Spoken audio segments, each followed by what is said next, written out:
Hello everyone, Fuzzy Barbarian here with the guide you've all been waiting for, how to beat Yatsu-no-Kami in Nioh 2. For this you'll want an Adachi, any old Adachi will do, mine isn't anything special as you can see. You don't need Adachi skills either, I don't have any, nor do you need Adachi perk in gear. If you want to use a different weapon, I recommend trying an Adachi.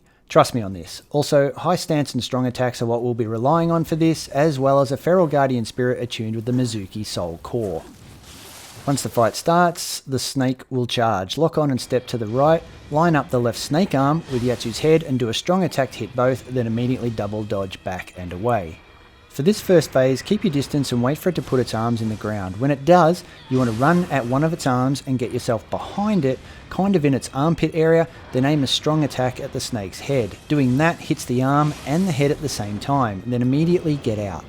Avoid this angry red charge attack by running towards the side and then kind of around. Don't be tempted to burst counter this or to even fight back. We don't want to do anything that damages the snake's ki until we're ready to take its arms off. What we need to do here is get both arms' health down to a sliver, but don't destroy either arm just yet. We want to keep both arms intact and still on the snake, but both at very low health. So if one arm is getting too low in health, simply work on the other. Don't break any arms until you see the snake's ki is low like it is right now. First opportunity, run in and break one arm.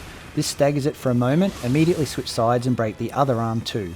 If you timed it with low ki, Yatsu will now have no ki and no arms. It'll switch into the first Dark Realm phase. Now keep your distance and look for its red glow attack thing, like that, which you can counter with the Feral Burst as its head is going down toward the ground.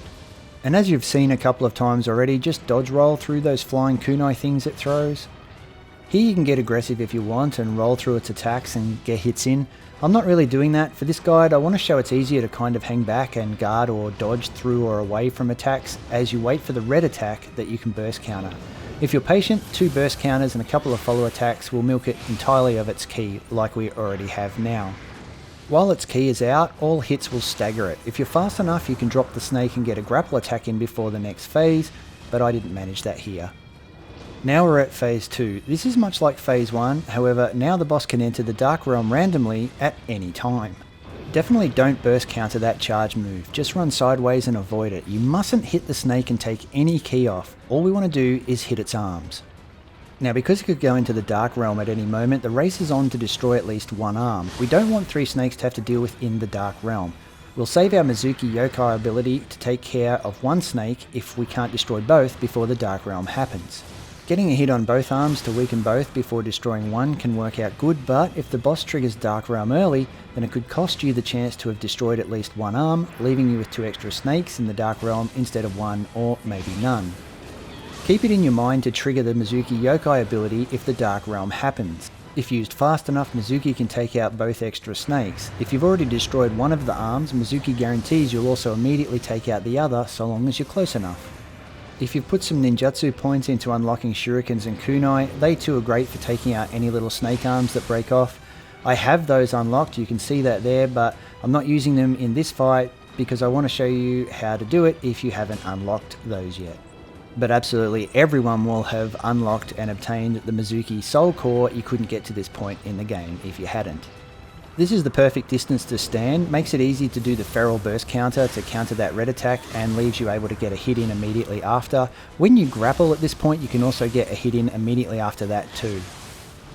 From here it's rinse and repeat like you did in phase 2, but not like phase 1. Destroy an arm as fast as you can, use Mizuki to destroy the second arm if you can't destroy it before the next Dark Realm is triggered. Just as before, watch the boss's ki closely. You mustn't do any attacks that will deplete the boss of its ki before destroying those snake arms. So only hit the arms, don't hit the boss or burst counter the boss in any way. Purely concentrate on hitting the arms. But just remember, unlike phase 1, the boss can still go into the Dark Realm before its ki is depleted. So at worst, try to destroy one of those arms fast. If you fail to do that though, just remember Mizuki is your friend. Activate Mizuki the moment the boss goes into Dark Realm to take out the 2 or a single snake that's left, whichever. Here though I've been able to get both arms destroyed before another Dark Realm has happened, so this time around I don't have to rely on Mizuki. Up until now I've been showing a passive counter-attack strategy because that's the easiest, but you can roll through its attacks if you time it right and you can get a hit in every time. I'll do that now, but no, I'm only doing it because both arms are already gone. Otherwise, stick to the plan of just going for the arms whenever it puts its arms in the ground. Yatsu has a powerful move where the snake puts its head in the air then coils around you. I'm using light armor here, which I recommend for maximum mobility, but if Yatsu does grab you and you've got light armor on, it's game over, man. Maybe even with medium and heavy armor, I don't know, I haven't tested that, but that's why in a guide like this I recommend hanging back. Yatsu will only ever get you with that move if you stay too close, and there's the move right there. Here I'm going into Yokai Shift mode just because. It's not a strategy or anything, don't copy it. Yokai Shift isn't very powerful at this stage of the game, at least, and doesn't last very long either. I just wanted to see if it would last long enough to finish Yatsu's last inch of health, and it wasn't. Got pretty close though, I guess. Well, that's it, Yatsu's dead, and with no damage too, I might point out, so I'm pretty convinced this is the best strategy to use to defeat Yatsu with or without damage. All you have to do is focus on breaking the arms, keeping back out of range for most of the fight until the opportunity to go in and hit the arms is there, not depleting the boss's ki unless the arms are already gone, and keeping Mizuki handy for those moments where the boss triggers Dark Realm unexpectedly, leaving you with some pesky snakes to dispatch. You can do this with any weapon too, but use an Adachi, it really does help with this fight. And you might want to whack on some light or at least lighter armor too. I just want to add, this is one tough fight. Put the strat to work though and Yatsu's done. I'm Fuzzy Barbarian, good luck and bye for now.